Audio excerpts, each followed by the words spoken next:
الحمد لله رب العالمين والصلاة والسلام على سيدنا ونبينا ومولانا محمد خاتم النبيين وإمام المرسلين وعلى آله وأصحابه أجمعين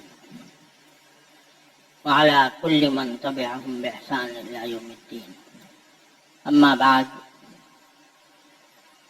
میرے محترم بزرگوں، دوستوں اور بھائیوں،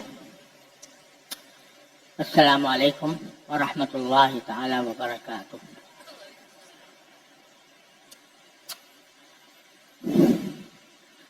عرصے دراز سے میں جمعہ کے اس خطاب میں قرآن کریم کی ایک آیت کی طرف آپ حضرات کو متوجہ کرتا رہا ہوں، جس میں اللہ تبارک و تعالی نے ایک ارشاد فرمایا کہ تم میں سے ہر شخص اپنی خبر لے، یعنی ہر شخص اپنی اصلاح کی فکر میں لگ جائے، دوسروں پر تنقید کرنے اور دوسروں کو برا بھلا کہنے کے بجائے ہر انسان کو چاہیے کہ وہ اپنا جائزہ لے، اپنے گریبان میں منہ ڈال کر دیکھے کہ میں نے اپنی زندگی میں کیا کیا گناہ کیے ہیں اور کن غلطیوں میں اب تک مبتلا ہوں۔ اگر ہر شخص یہ کام کر لے جو قرآن کریم نے فرمایا ہے تو پھر انشاءاللہ رفتہ رفتہ پورے معاشرے کی اصلاح ہو جاتی ہے، کیونکہ معاشرہ نام ہے افراد کے مجموعے کا۔ اگر ہر فرد اپنی ذمہ داری محسوس کرے، ہر شخص اپنی اصلاح کی فکر میں لگ جائے تو رفتہ رفتہ یہی افراد معاشرہ بن جاتے ہیں اور اس سے ایک نیک، صالح، دیانتدار، امانتدار معاشرہ وجود میں آ جاتا ہے۔ اپنی اصلاح کے لیے کیا کرنا چاہیے؟ اس کا پہلا قدم یہ ہے کہ ایک تو اللہ تعالیٰ کی بارگاہ میں حاضر ہو کر اپنے ساری پچھلی زندگی کے گناہوں کی معافی مانگے، انسان اللہ تعالیٰ سے مغفرت طلب کرے، اور یہ بات ذہن میں رکھے کہ ہم جن مصائب و آلام کا شکار ہیں اس وقت، پورا ملک بلکہ پورا عالم اسلام، در حقیقت وہ ہماری اپنی بدعملی کا نتیجہ ہے۔ لہذا ہر انسان کو اللہ تبارک و تعالیٰ کی بارگاہ میں حاضر ہو کر توبہ اور استغفار کرنا چاہیے اور کرتے رہنا چاہیے، کیونکہ انہی بدعملیوں کی شامت ہے جس میں ہم گرفتار ہیں۔ تو اللہ تعالیٰ سے رجوع کر کے توبہ کریں اور ساتھ ہی اللہ تعالیٰ سے یہ مانگیں کہ اللہ ہم سے اس شامت اعمال کو دور فرمائے۔ تو اللہ تعالیٰ کی رحمت سے کبھی مایوس نہیں ہونا چاہیے، وہ ہمارے دن بدل سکتا ہے، ہمارے حالات میں انقلاب لا سکتا ہے، اگر ہم صحیح معنی میں اس کی طرف رجوع کرنے والے بن جائیں۔ تو پہلا قدم تو یہ ہے۔ دوسرا قدم جو آج کے معاشرے میں بہت ہی زیادہ اہم ہو گیا ہے وہ یہ ہے کہ دین کا ضروری علم ہر انسان کو، ہر مسلمان کو حاصل ہے۔ ہمارا دین ہمیں عبادات بھی سکھاتا ہے، ہمیں خرید و فروخت کے معاملات بھی سکھاتا ہے، ہمیں آپس میں رہنے اور ملنے جلنے کے آداب بھی سکھاتا ہے، हमें अखलाक को दुरुस्त करने के तरीके भी बताता है। तो इंसान को इन तमाम शोबों में दीन का सही इल्म हासिल होना चाहिए। सही इल्म होने के माना यह नहीं है कि हर शख्स पूरा आलिम बने और किसी मदरसे में दाखिल होकर 8 साल तक दर्स निज़ामी की तालीम हासिल करे। ये तो हर इंसान के जिम्मे फर्ज ऐन नहीं है, फर्ज किफाया है कि कुछ लोग अगर आलिम बन जाएं तो फिर पूरे मुआशरे की तरफ से फरीजा अदा हो जाए। लेकिन इल्म का एक हिस्सा वो है जो फर्ज ऐन है। हर इंसान के जिम्मे फर्ज है कि वो इतना दीन का इल्म हासिल करे जिसके जरिए वो एक मुसलमान की जिंदगी गुजार सके। उसमें इबादत की का इल्म भी, मामलात का भी, मुआशरत का भी, अखलाक का। लेकिन अफसोस ये है कि सिवाय उन लोगों के जो किसी मदरसे में तालीम पा रहे हैं या किसी बुजुर्ग के साथ उनकी निस्बत है या तबलीगी जमात से वाबस्ता हैं, उनके सिवा किसी को भी दीन की जरूरी मालूमात हासिल करने की फिक्र ही नहीं।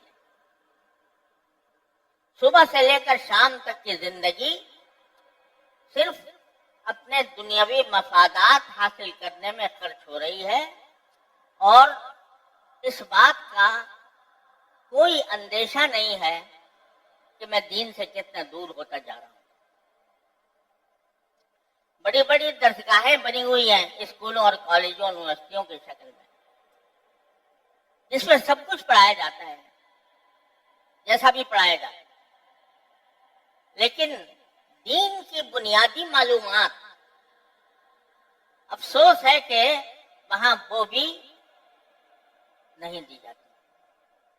यहां तक कि सारा आदमी यूनिवर्सिटी के बिल्कुल आला दर्जे तक पहुंच जाए, मास्टर की डिग्री ले ले, पीएचडी हो जाए, लेकिन उसको ये भी पता नहीं है कि तहारत के क्या अहकाम है,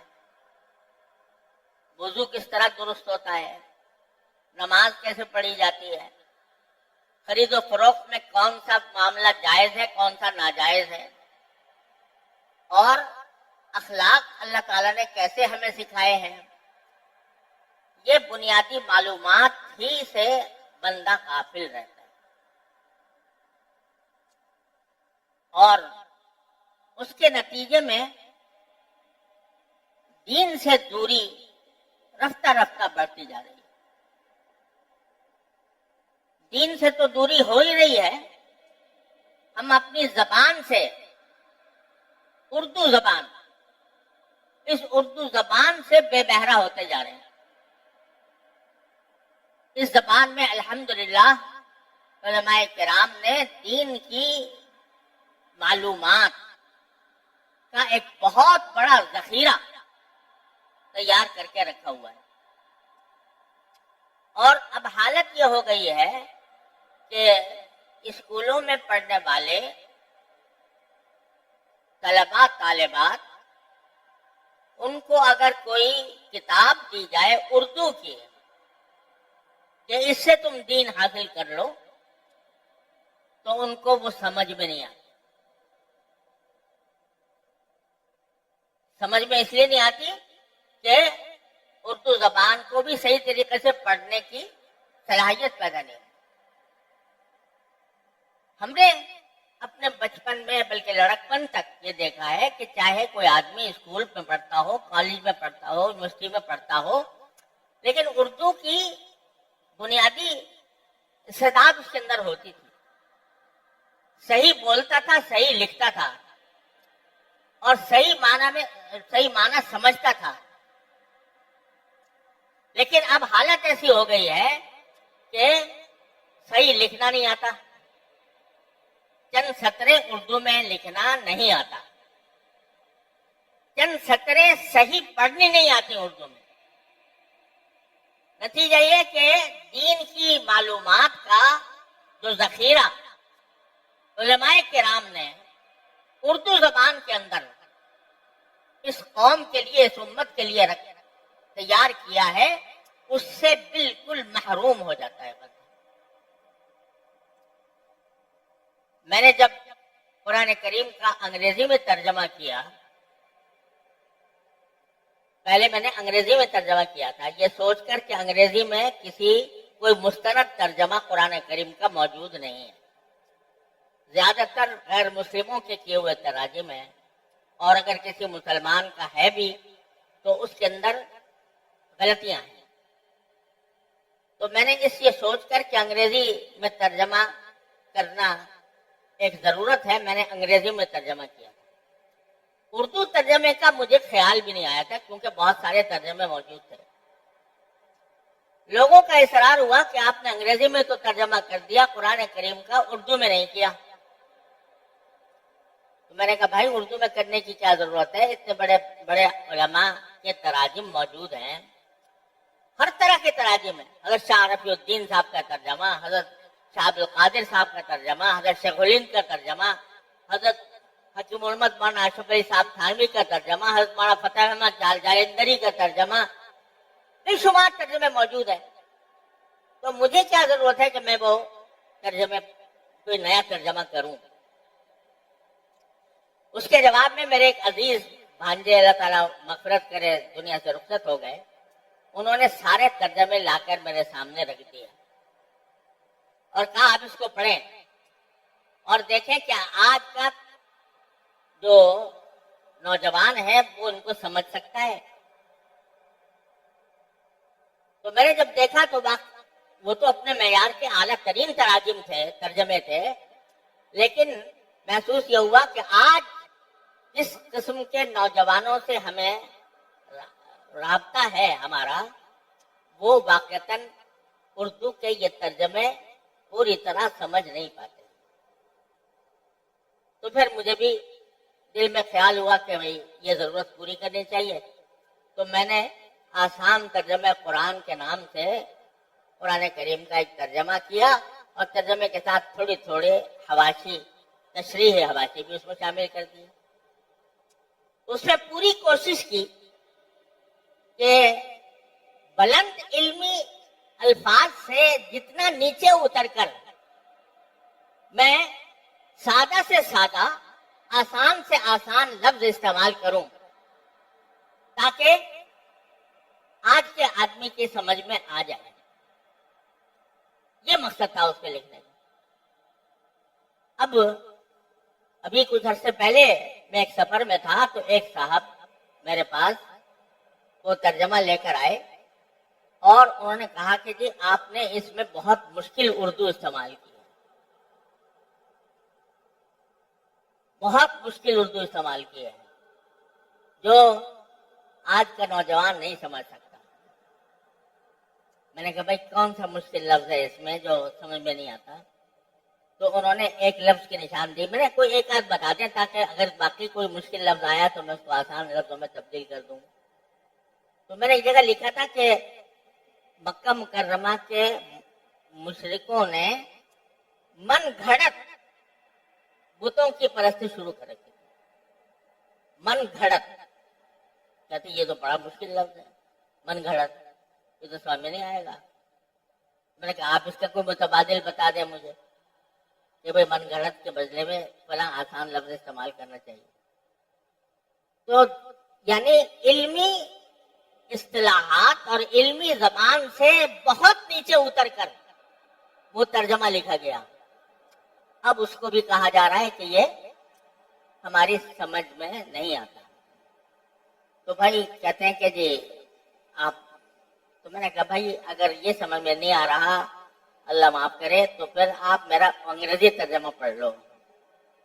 अंग्रेजी तर्जमे मौजूद है, अगर तुम्हें उर्दू नहीं आती अंग्रेजी आती है तो अंग्रेजी तर्जमा पढ़ लो। लेकिन हालत ये हो गई है कि बिल्कुल आसान से आसान लफ्ज भी समझना, बोलना गलत बोलते हैं। یہ پتہ نہیں ہے کہ کون سا لفظ کس جگہ استعمال ہونا چاہیے.